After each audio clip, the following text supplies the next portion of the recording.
Okay, are we ready? It's my turn. Yep, you're ready. Okay. Good evening, it's 6:03. Today is April Fool's Day, 2024. And I'm calling this special work session of our school board to order. We've all looked at the agenda. Are there any changes or amendments to the agenda? In that case, we will accept the agenda as presented. And we'll start with item number 1 under business, our science curriculum. Perfect. Thank you, Mr. Moore. I appreciate it. So I've actually invited Mrs. Burbank here. She is in charge of our curriculum. She's toast with curriculum as well. And so she's been working with our science teachers. And just to give you guys an update, she has, if you guys want more information on that, she has that. But just to give you a brief update where we are, and hopefully we're going to get this out. Okay, so at the beginning of the year, in I think October and November, we got together as a whole group, all of the science teachers that were interested in doing the science adoption. So that was all of the high school, all the middle school, and then 2 representatives from the elementary school. And we all got in one room, actually here. And we talked about what our goals were going to be for science, what we were hoping for, kind of set up the timeline about when we were going to try to have it finished by, which is April 8th. That's the date I need it finished by. So kind of set that as our goal.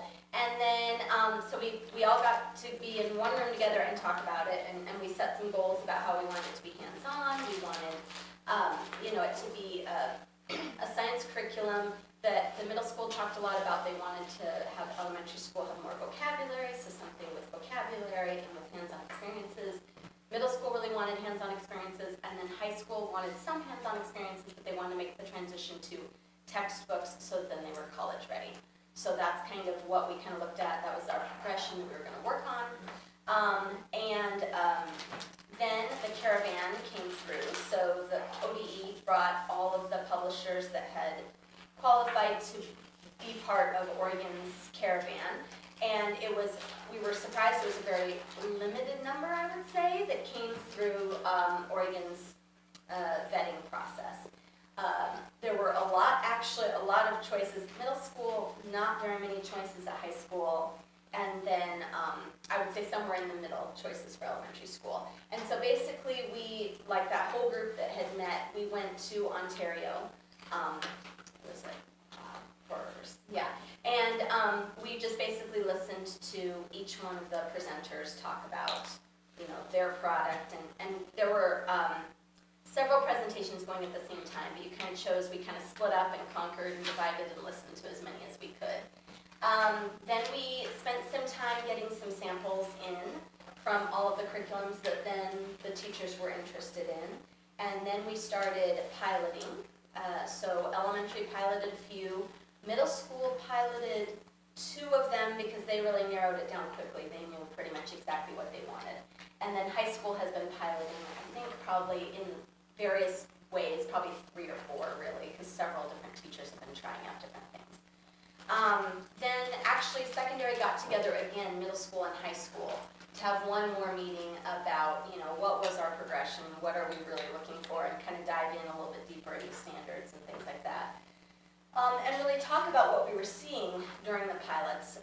We didn't include elementary school because they were kind of on their own track. They had been meeting together and trying 2 different curriculums, and really they were talking to me a lot about that one. Middle school and high school, though, I kind of wanted to hear where they were at, and basically what I heard was a lot of frustration from high school that the choices that they were given weren't radically different, much better than they'd ever had before. Like, they were really hoping for some innovation. And so, and we've heard that around the state. So that brings us to high school hasn't completely chosen yet, but they're still working on it.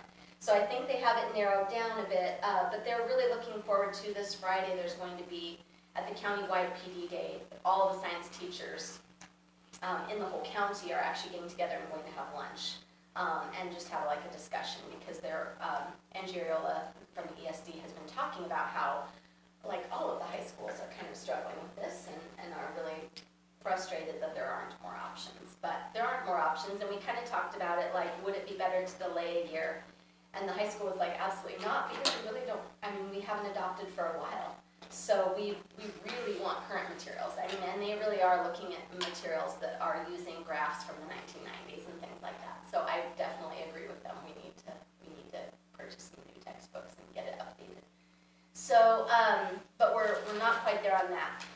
At our last meeting, middle school confirmed they were ready to go, and so we are basically just going back and forth about whether we need 1 kit or 2 kits or things like that. But they have settled on a program called Style, which is actually from New Zealand, Australia area, but now based in Oregon. So it's an Oregon-based program. It's very hands-on.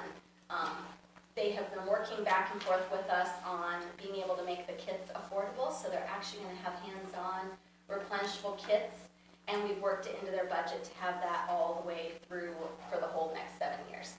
So at first we were like, no way, we cannot afford this, and then we kind of went back and forth and got it to a place where they were able to afford it. They also let something go. The workbooks were going to be the biggest expense we found. And then when we talked to them, to Style about the workbooks, it was really interesting because it was like 8 workbooks a year. And they were like, but don't really buy all 8 workbooks because nobody ever gets through all 8 workbooks. And so Luke and I were like, don't buy all the workbooks, how do you get through all the content if you don't buy all the workbooks? And then they were like, oh, the workbooks are just kind of supplementary. All of our content is actually online, and everything you actually need is printable. The workbooks are just if you want to further extend or things like that. And we were like, oh, whoa, okay. We have a clearer picture now. So we're now just buying one of all of the workbooks to see if there are some workbooks that maybe we do want to purchase in the future. But really the bulk of the price is going to be going toward the digital content that's online that will be accessible for the whole 7 years. And the kits. So, and I'm really happy that we're spending our money on the hands-on part, especially for middle school, because middle school is where, like, I understand the high school teachers and how they're like, we are trying to like transition them to like college, you know, to be able to read a textbook, get the information out of the textbook and learn science through that way. Elementary school, the teachers are like, that's only 1/8 of the things I teach, so it's really hard to, you know, really dive in. But middle school, it's like the perfect spot for them to dive in. They can really get a lot of hands-on experience and experiments and things like that. So I'm really happy with what they chose. Elementary school went with what they had. They wanted to continue using what they have been using in the past, and our science scores have been doing well. They haven't been, like, we have a lot of room to grow, but they've been doing pretty well. And so we are interested in staying with that. The caveat with this is what it's called is Mystery Science, and it's what they've been using, and it's what we had adopted as a supplement in the past. And so it was an interesting process because that's what they wanted, and I said, well, that's not one of the state curriculums. And so they then said, okay, well, let's figure out what else we can get. So then they decided on Discovery Education, because you could buy Mystery Science with it. And because all the teachers wanted to use Mystery Science, I was like, well, we can't really do it. And then the adoption for Discovery Education was like $120,000, which was a crazy amount of money. And then they said, and that doesn't include Mystery Science, you also have to pay for Mystery Science. And so we were like, what? Wow, that's a ton of money. And so then I talked to all of the teachers. We did some polls with all the teachers. And I really got to, like, when we adopt this huge adoption, are you planning on using all of this? Or is your real plan that you just want to use Mystery Science? And they said, well, we just want to use Mystery Science because that's the actual program that we like. It's usability, it's hands-on. There's not a lot of hoops for the teachers to jump through. And what we really found out from talking to the teachers is they were like, the biggest challenge to doing science is having to set it up and doing the science, and finding the time throughout the day. So I really found that usability is our biggest thing that we really need to have with the science program, so that the teachers will pick it up and use it and fit it into their day. And so, and it is hands-on, and it does match all of the standards. What it doesn't have, so then I talked to them and asked them, well, why didn't you put it into the into the adoption.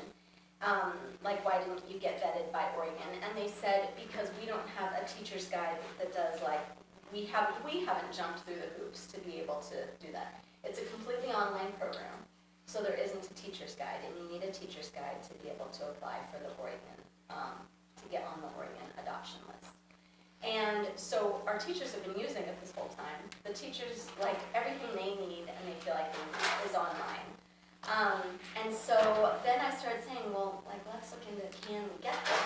So then I talked to ODE and they said, yes, you can do an independent adoption. And so then they gave me some guidelines on how to do an independent adoption. And basically, there's two pieces to it. It is that the district needs to involve parents and citizens in the process of completing an adoption. And then I need to present information to the school board about how this meets the standards, when we plan to start using these materials, what the copyright date is, publisher, like all of those kinds of information. I already got the, there's a piece of it that needs, what is it called? Sorry. The accessibility conformance report. And so I already started working on that, and then they said, actually, that's not due until after science, so it's not due until next year. So I don't have to do that piece of it. But just so we know, Mystery Science has already been doing the work to be accessible. Like, they already are making sure that all of their pieces can be read aloud. The students that can't read will be able to toggle a switch and listen to it. Everything is easily accessible for the blind or anyone who needs it, anybody with learning disability, things like that.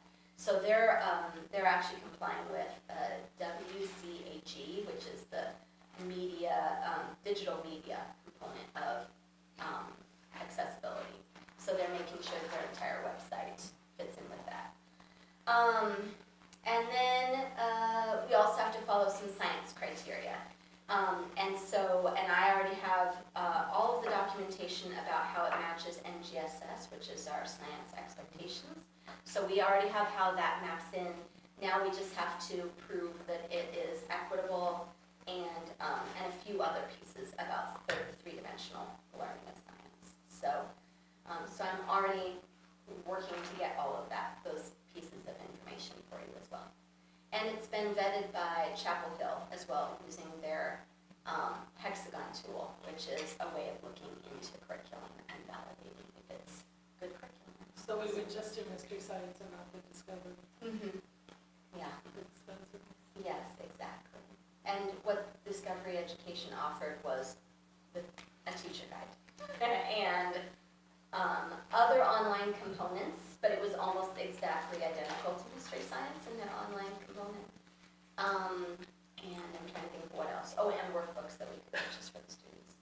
But we can also print everything off of Mystery Science. So, yeah. I hope that covered everything.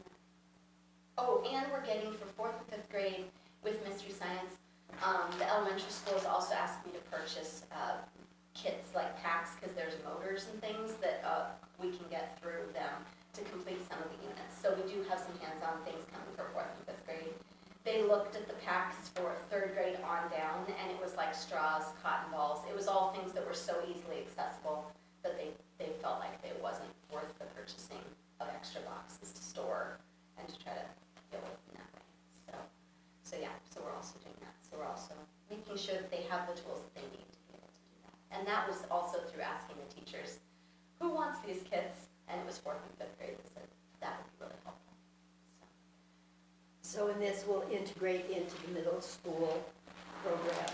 Yes, yeah, especially since both programs are digitally based, so it'll actually be a pretty good segue right from one to the other. So most of the learning is, I've watched a few Mystery Science lessons and they're pretty neat. They start with like a phenomenon, like something that captures the kid's interest, and then the kid is like, they're like, can you explain how this happened? Like how when you blow on a piece of paper, how does it lift up?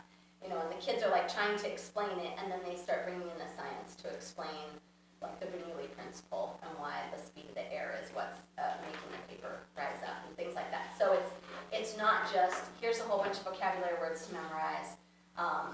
things like that. It's more like, this is an interesting thing. Why is this happening? And then we start discussing the science behind it. So they're able to explain the Bernoulli effect.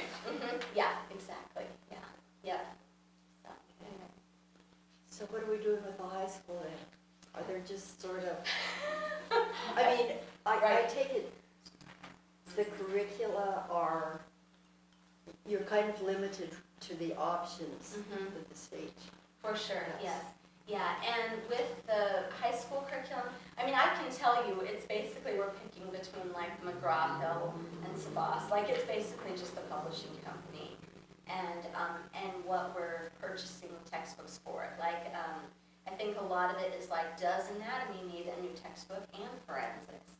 And do we need one for,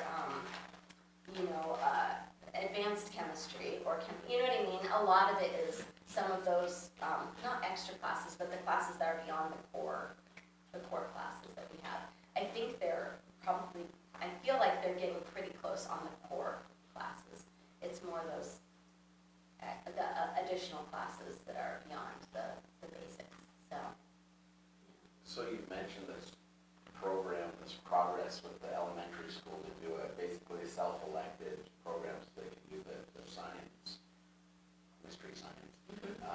Is there something like that the high school teachers are looking at, saying we would prefer not to go with these state ones, but we can go with the self-selected program? So I did offer that to them with a couple different, like, well, here's a textbook, would you be interested in that? And I think that they are a little less inclined to jump off and try to find something that's of their own adoption. In fact, Angie Ariola said, with the independent adoption, she said, at the elementary level, we all feel really comfortable, but like elementary teachers, like, know what's best and stuff like that. And she said at the high school level, we kind of want to stick with what the state has provided just to make sure that we have the accreditation and everything, like, we've taught everything correctly. So I think she was kind of steering us toward, at the high school level, trying to stick with the OPE plan. But I agree. But the sad thing is there aren't really a lot of like even off-brand science programs out there. I think people have had more fun creating for the middle school and elementary school crowd. So, which is what was really shocking, because I've had this conversation with science teachers several times, and they're just like, we really just thought there'd be innovation, and there hasn't been. Because science doesn't change. Yeah, right, yeah, exactly. They said 7 years ago they were really excited by some of the things that were like, that had come out, and this year it just wasn't. It wasn't that at all. It was all the same. I know.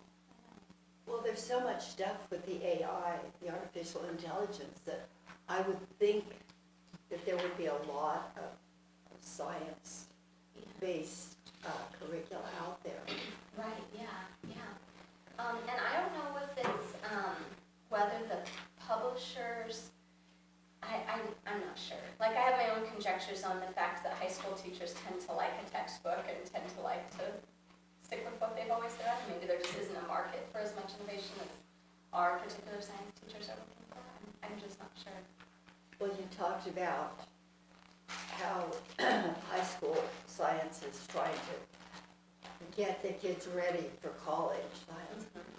Does college still rely on textbooks that much, or are they going to the digital format? Right, and I did try to ask that. I feel like I need to get on more statewide science groups, I think, so that I can hear what the rest of the state is kind of saying about this. But I did actually ask a few people who had connections to high school professors, or to college professors, and they said we're still doing phenomena-based teaching, but it's still very textbook heavy. So they are trying to move the needle. But. I think just with the new standards, they've been kind of hard to get textbooks to align, because I've heard that from multiple coworkers in other states. Yeah. That the next gen's kind of. Mm-hmm. It's not nearly as cut and dry as the rest of standards. So that's for sure. So do you think we'll be ready by Monday? I'm hoping so. I've sent them enough emails. I said, I hope you're not just hating me every time you get an email from me. A couple of their questions are that they I said, I'm gonna go talk to the school board today, it'd be great if I knew something. And they said, well, we really want more information on this and this, and so I said, okay, I will find it for you tomorrow. So I'm hoping they're closing in on some answers. Not to mention, I'm hoping they don't pick up a million different publishers, because that gets hard to support as well. So, yeah, so might be even conversations after that, but yeah.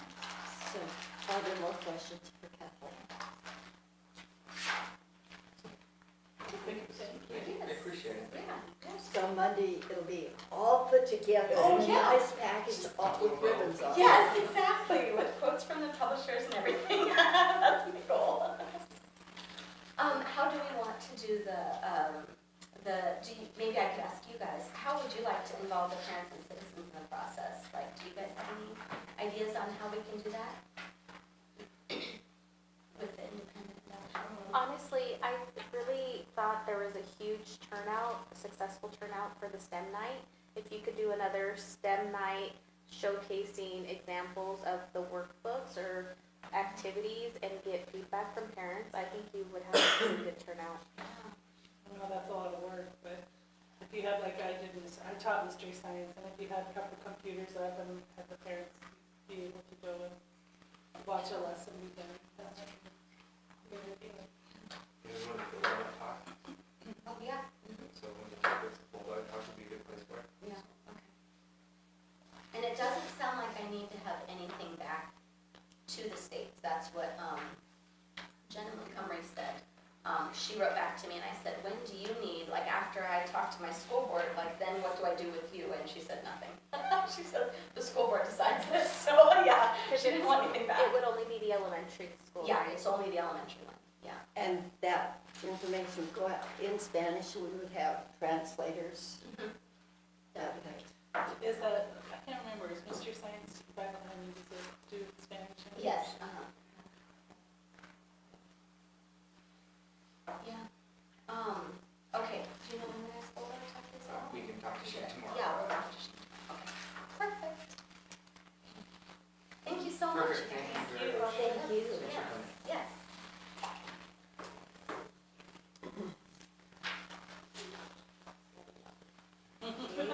Then we will move on to the board scholarship, item number 2.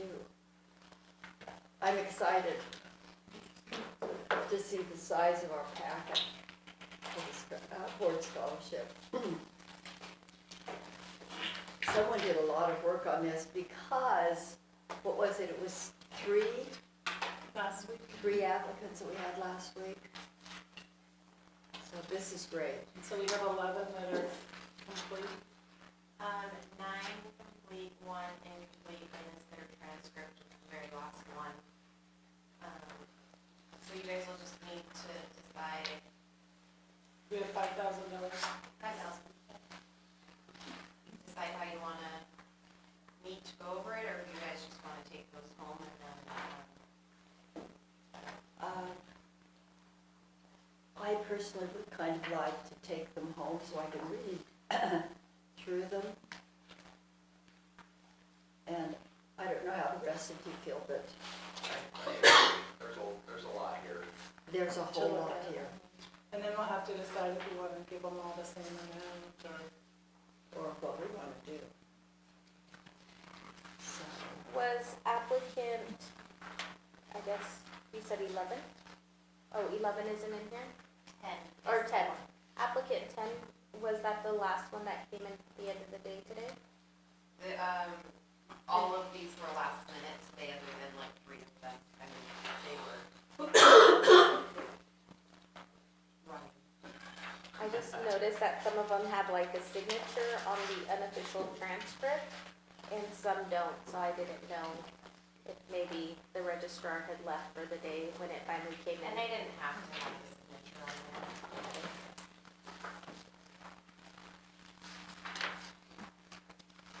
I just need to know if you want to schedule a special meeting.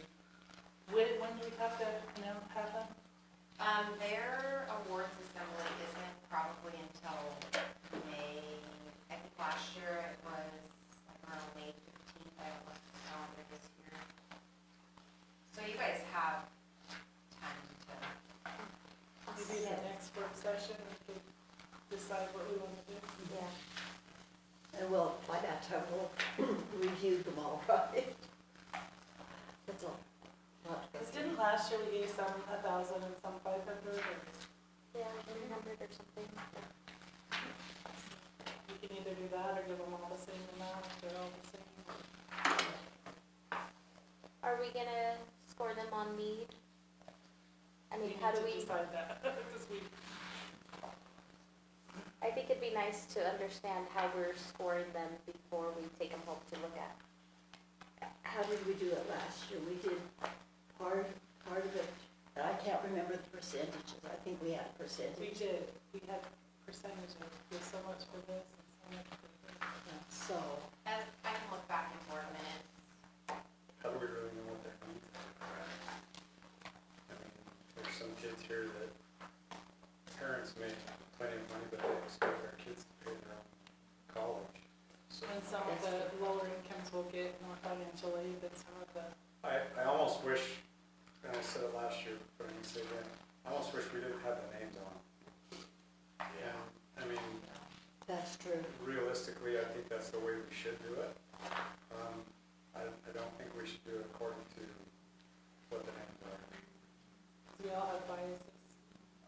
Yeah, and scholarships, I mean, it's up to the board to decide what this scholarship is for. Is it for academics? Is it, for the ones that were involved in all the extracurricular things? I'm with you. I think we kind of need to know what we're doing. The parameters. last year it was 40% need, 30% GPA, 30% community service activities and letters of recommendation. 30%, what were they again?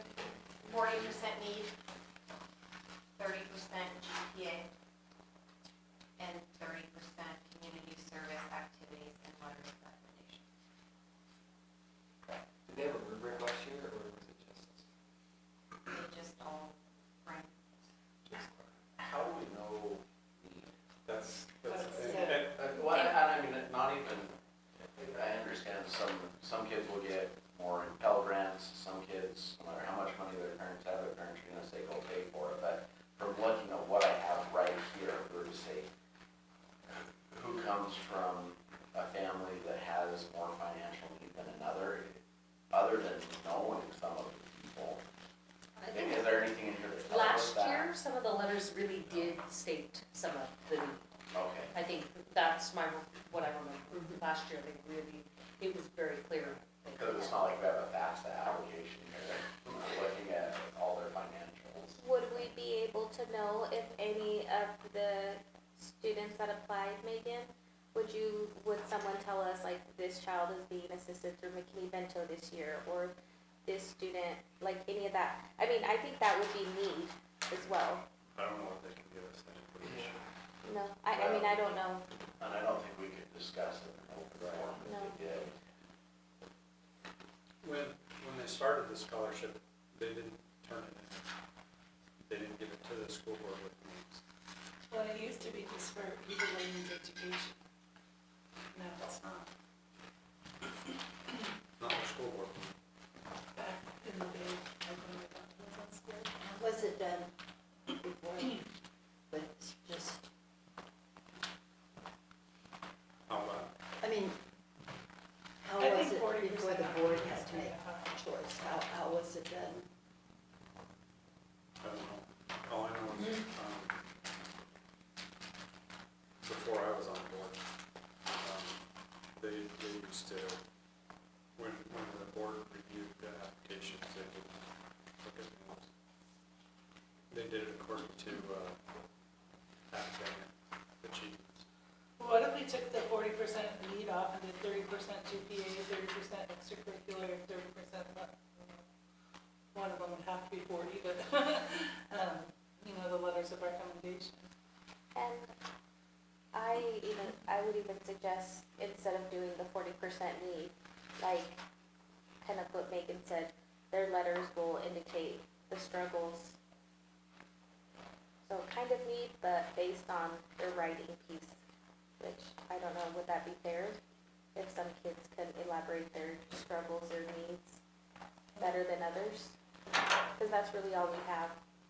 Yeah, I mean, we can, that's why they have those letters there, so that we can decide if that's what we want to give it to or not.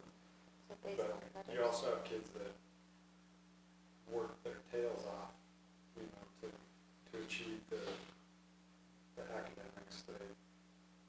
They were at all of the fundraising things, you know, and they were at all the sports events, they got all their community service above and beyond.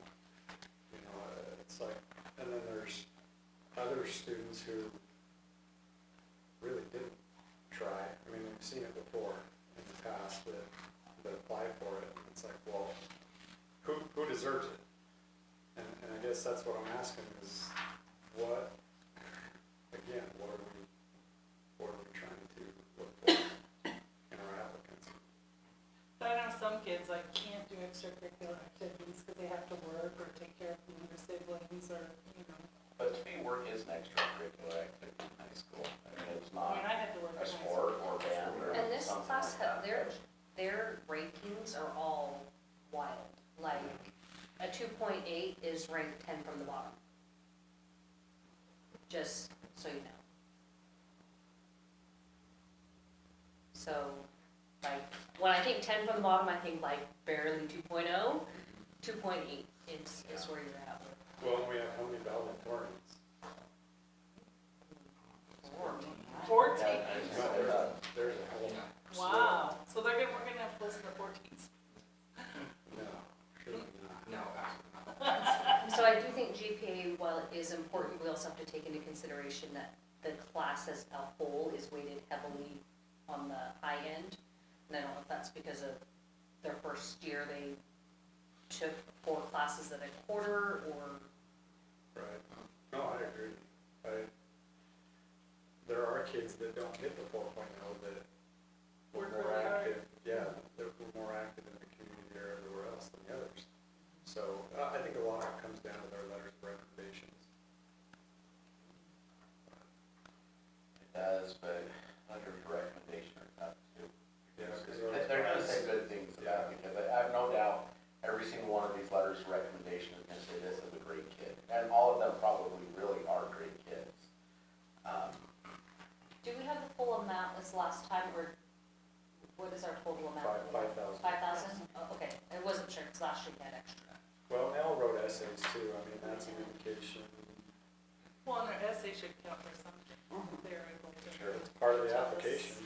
Tell us why they deserve it or why they need it.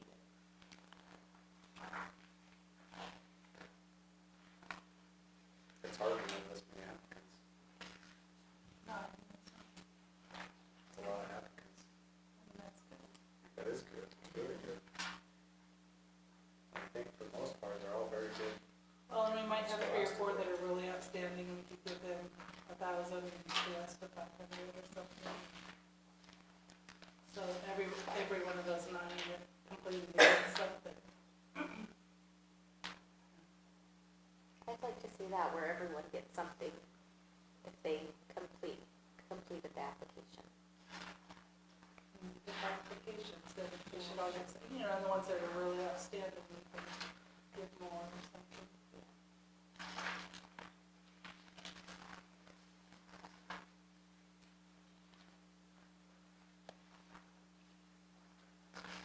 So,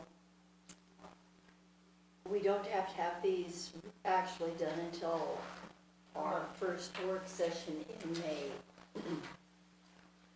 But we need to So- come up with some kind of rubric to, Maribel, do you want to work that then? No, I'm working on how much money, how many students could get this much and how many would get this much and it would work out. Well, if there's 10 applicants, you can give us There's $5. But there's only 9 that were complete. Oh, you got $1,000 on there. Yeah. So, last year you gave 3 1,000, and then you gave 4 750. There was 10 applicants last year.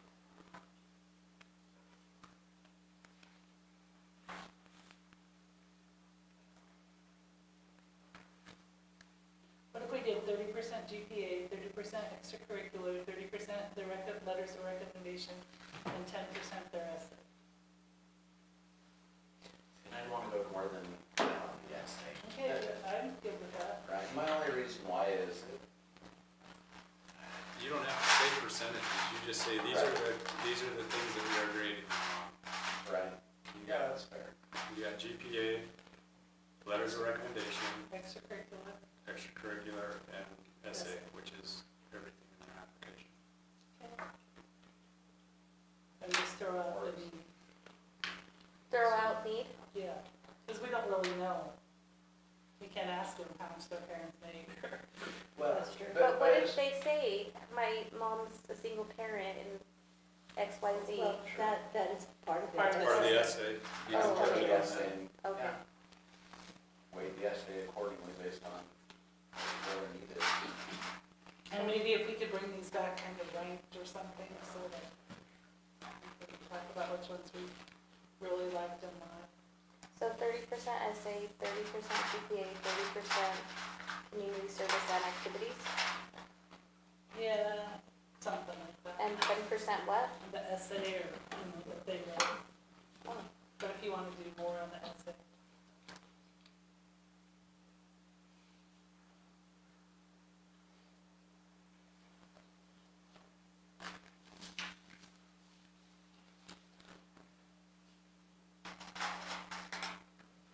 Actually, we just break it down 25% for each one. There we go. I mean, I wasn't even saying it. Just, Yeah. there's our math guys, just do it.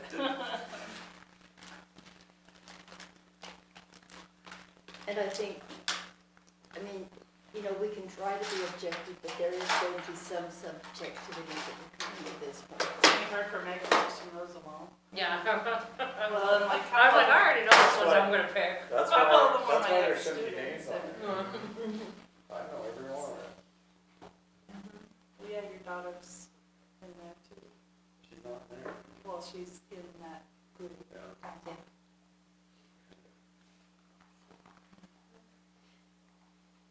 Okay, so we sort of have an outline here of how we want to do it. So we want to discuss them again and make a decision At our next work session. at our next work session. And that will be on the 6th, I think. Yes. Which will give us time to be able to get for the awards night. Yeah. Correct. When's our next work session? May 6th. May 6th.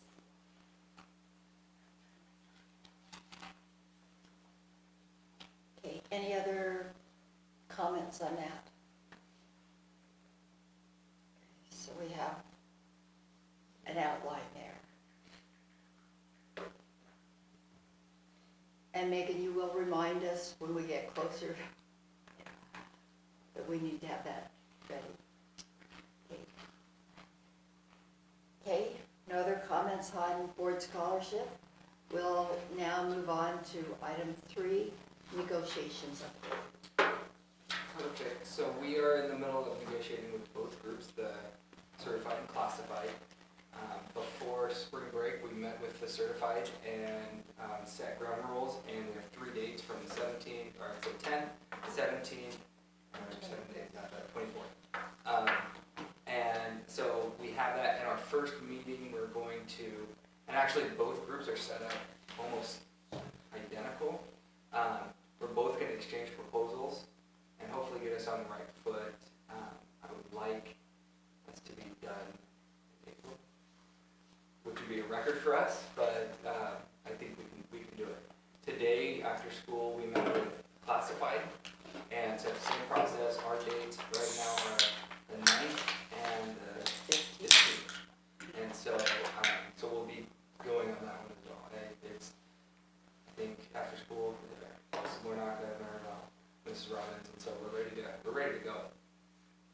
We have all of our proposals outlined. If you guys would like a copy of those proposals that we're going to give with, I can either email you guys, or if you want to just come look at them, I'll show you what we're doing and why. said, we've talked to admin, I've reached out to the district staff, said anything. Like Christy, obviously, she has her area of expertise, which is payroll, so like, oh, I'd like to see this. You know, a couple years ago, we moved everything to the 20th, right, all paydays of the 20th. I mean, just little things like that, so everybody's kind of involved on our side, and we'll have a proposal to them pretty soon. So, and in the past, it was pre-COVID, we used to have OSBA used to send somebody out to assist the districts. They stopped that, and so we're on our own, but then, when we do look at wording, I'll be reaching out to, kind of pay some of those guys. You guys see anything with this word coming, so. Yep. A lot of, as you know, arguments with may and shall and will and all those things, so it'll be good. Any questions or anything on negotiations? My ignorance would come screaming out right now. I don't understand how we do, and this is just, I don't know, this is not being controversial, but how do we do negotiations on the single biggest piece of the budget when we don't have the budget done? I know this is how it happens every time, but I don't understand that process. So actually, we're in so it's every 3 years. We're in a good place right now because we're on the second year of the biennium. Okay, And so we're at 51%, so we have a pretty dang good idea of what it's going to be. okay. And so it is really those off years, and what they do is they give us projections, right, where we usually work off our December projection. We have an April one coming, but, and so that's what we project, and Crystal follows those trends as well as saying, hey, things are going up, things are good. Morgan Allen sends out those things to us with the OSBA, and so that's what we do. We look at trends, we see where things are going, but since we're already on the second year of biennium, we got a pretty good idea of what it's going to be. Cool, that's just been bothering me the last couple of weeks, I just go, kind of chicken or egg issue here, but I didn't know that. Well, yeah, and it is kind of difficult, because we are kind of projecting, we're at that 51, she's setting the budget for all of next year, we're trying to get people hired, right, and then so we're saying, we gotta get it within this to make sure we can staff it, because Crystal's trying to make everything zero, and so if all of a sudden we're 1 or 2% off, that's gonna be a big difference, and so, that's why we've been talking about this since November, and trying to get that done, so it is, yeah. It's not as easy as just throw out a number, Crystal, we'll try to get it. I mean, there's a lot. And so what I've also done is done some market studies around, especially locally and the state, and said, okay, where are things really going in? And we look at the politics of Portland and Salem that's going through Beaverton, and that kind of helps drive us in there and really kind of zone it in better. And so, yeah, it's taken months to get to this. And Crystal, you give us the max, right? Like, we can't go over. Yeah. Yeah. Yep. And then I think another important thing to remember is the second we have a budget done, it's wrong. Like, it's our best guess, and things change daily, so we just have to remember that, and that's statewide, that's everywhere. So, but no, we have there's the number that we cannot go over for Brian, it's not gonna work, you know. Okay. Then we're losing jobs. I lose sleep over numbers, so we're gonna be okay. Yeah. Yeah. So, good question, really good question. So thank you. Any other questions on negotiations? Any other questions for Crystal since she's sitting there? And we are and to know we're looking at confidential and admin as well during this time, and what we're kind of playing with is like, that's our wiggle room. We're trying to do just kind of our base rates for those guys, but that's going to be our play in all the negotiations with them. And that's a constant question, right? Is, well, why did you give these guys, confidential? Why did you give them this? And so we'll have all that. I don't want to kind of go too far into it, but we have a why behind what we're doing, what we do with those guys. And so just to get it. Thank you. Okay, well, that just gives us a chance to go right into budget update. Crystal. Yeah, so as of Friday last week, maybe it was Thursday, I don't remember, I've completed a second draft of the fiscal year 25 budget. My first draft, I went over it with Ryan, and he called out a lot of things. So it is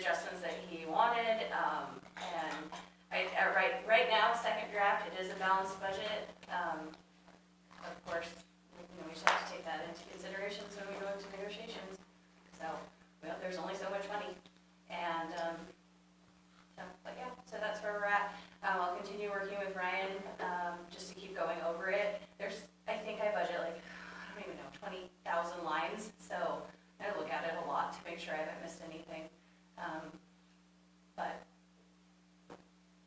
come to the April 16th Budget 101 meeting, we're not gonna talk about numbers, but we'll talk about, the process of the budget committee and. And I'm really proud of is I think the way it's worked right now, that one of the big goals the board was looking to accomplish with those two new budget lines that we have in there, with what we have in our draft, Crystal's done an amazing job accomplishing that. I know that was a priority, so it's actually, I don't know how she does it, but she did it. Yeah, I feel like we're in a really good place for it being the first week of April and with the budget, so. Do you wake up in the middle of the night and say, oh, did I do that? Yes, I do. That 101, the 6th? 6, yeah. Crystal, it has to have something to do with all the plants you have in your office. I mean, it should have a calming effect. Turn it around, plastic. Just one. All of my plants are fake on my side of the office because I can't keep anything alive. But I do have one real plant that was given to me by a coworker. We'll see. Sorry, that's out of line. You're confusing it with the office over here. Yeah, the No, I walked into that office, My coworkers, they have plants. Yeah. I do not. it looked kind of green. Anyway, but no, feeling good about it. We're in a good spot. Thank you, Crystal. Any other questions for Crystal? Okay.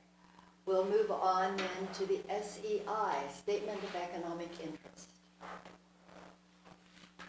Perfect, and I wanted to kind of put this up there just to make sure that we're reaching out, if anybody has any questions with filling it out, or that Crystal can help, but also Matt Mahi at PSD has helped several boards with it, but also if you just had any questions. I know Mrs. Warnock was going through, like, what does this mean? I mean, and she's finding resources, and so if, as a group, what your guys' thoughts are, and if you guys need assistance with that, I still haven't done mine yet, and so I just wanted to make sure that we got updated on if there's any help needed. So. I will let you know that the people at the state are very good about answering questions. I think it's good to just remind everyone that's due April 15th. Tax day. That's a big day around here. It's tax day, it's SEI day, and it's the day of classified negotiations. Yes.